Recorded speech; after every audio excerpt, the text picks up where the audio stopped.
My name is Tom. I'm 42 years old. I'm a successful man. I own a popular bakery. People love my croissants and bread. I drive a nice new car. My life looks full of good things. I have a wife, Sally. She's an artist. She is very talented and very kind. She loves me, and I can see her love every day. But I have a deep, dark secret. I do not love her back. We live in a big, beautiful house near the water. Every morning, the sun shines into our perfect kitchen. Sally is always there, painting or watering her plants.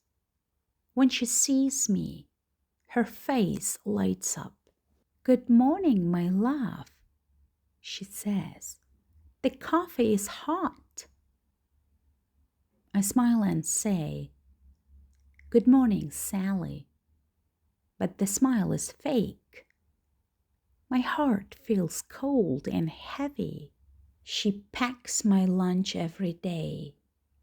She always includes a little piece of her artwork, a sketch of a sunny window or a happy dog. It's sweet. Then I read the note. "I love you, Tom.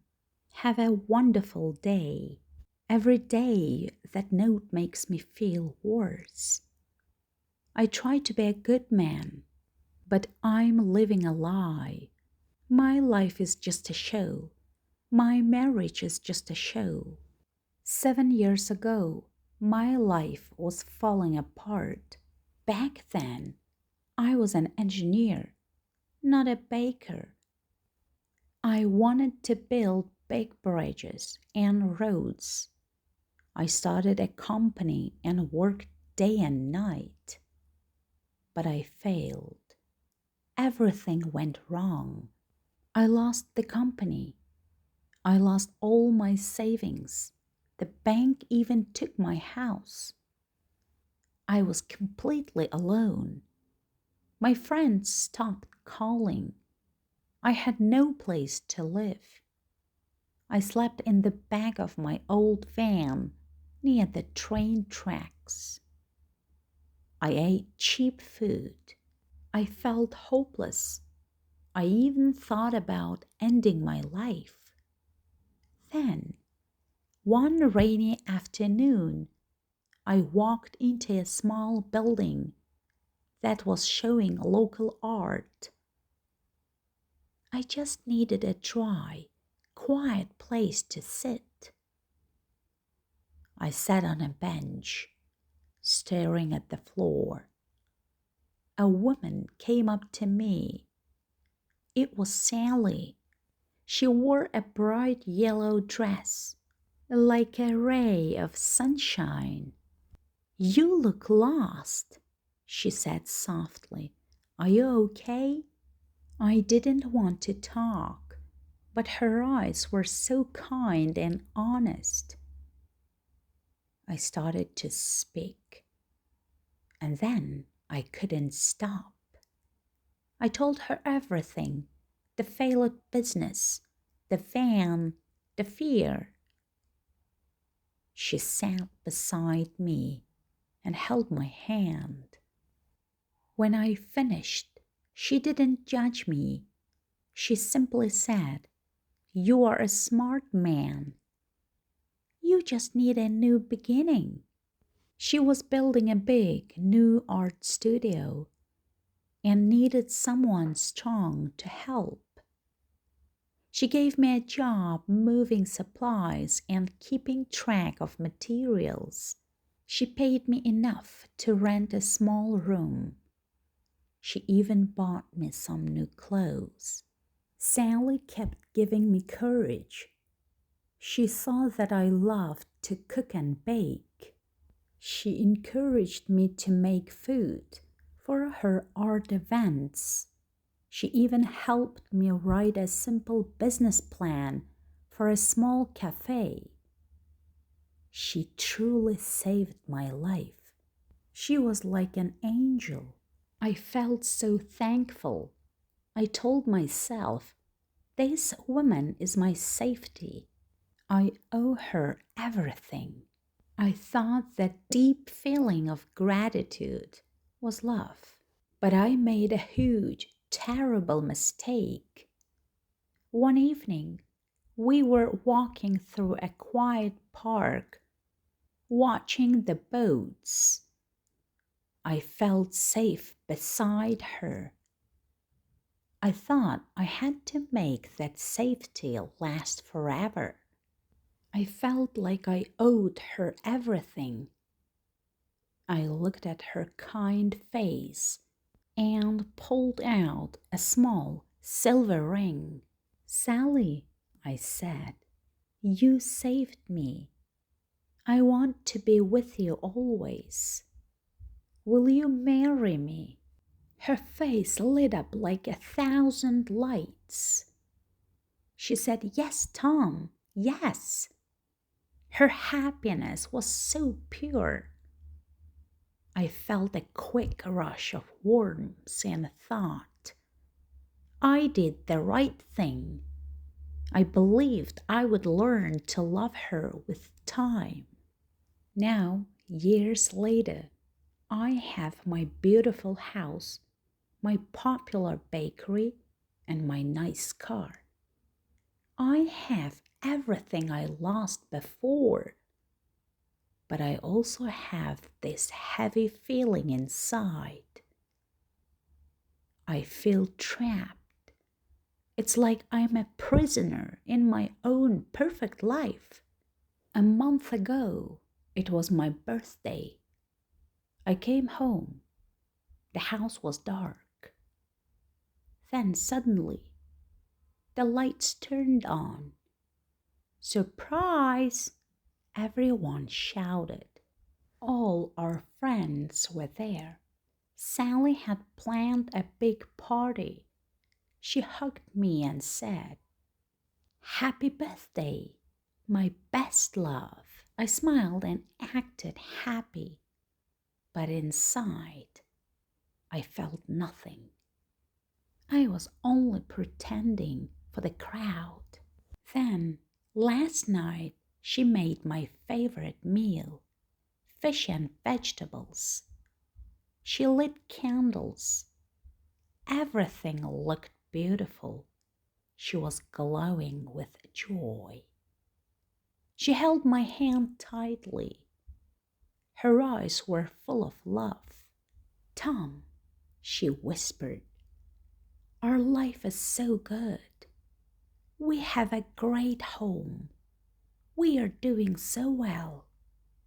We have everything." I nodded and said, "Yes, we do."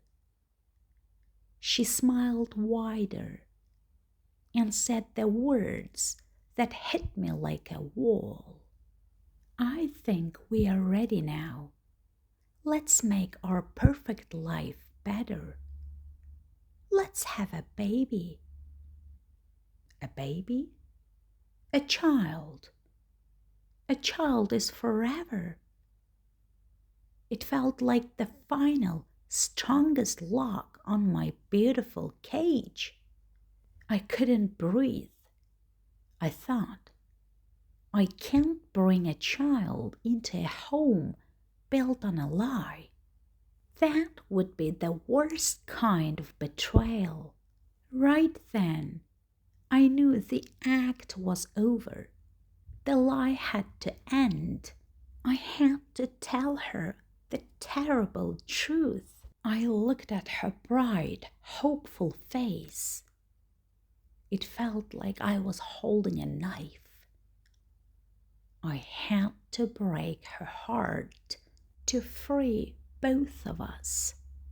I opened my mouth. My whole body shook like a leaf in the wind.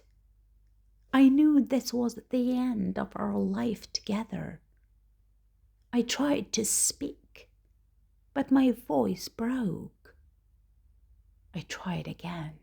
Sally, I said, I can't do it.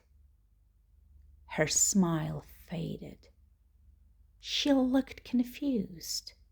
Can't do what, Tom?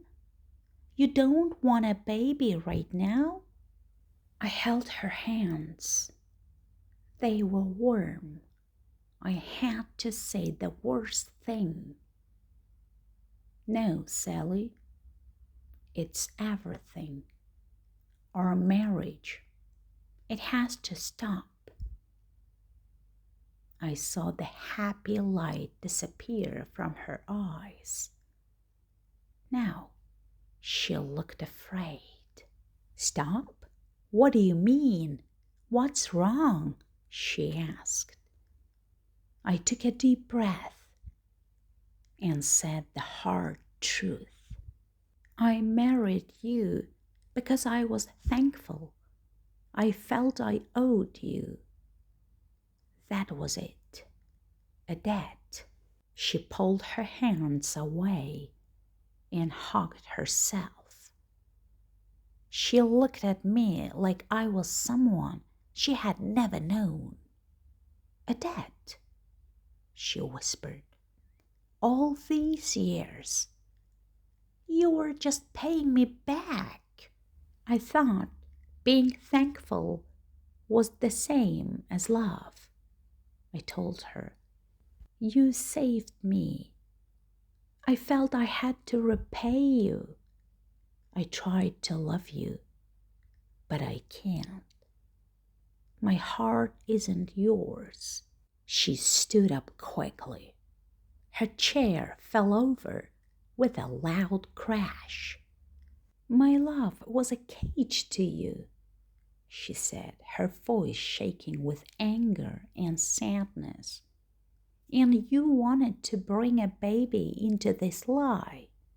No, I said, that's why I'm telling you. I can't lie to a child. You deserve real love. You deserve a man who truly loves you.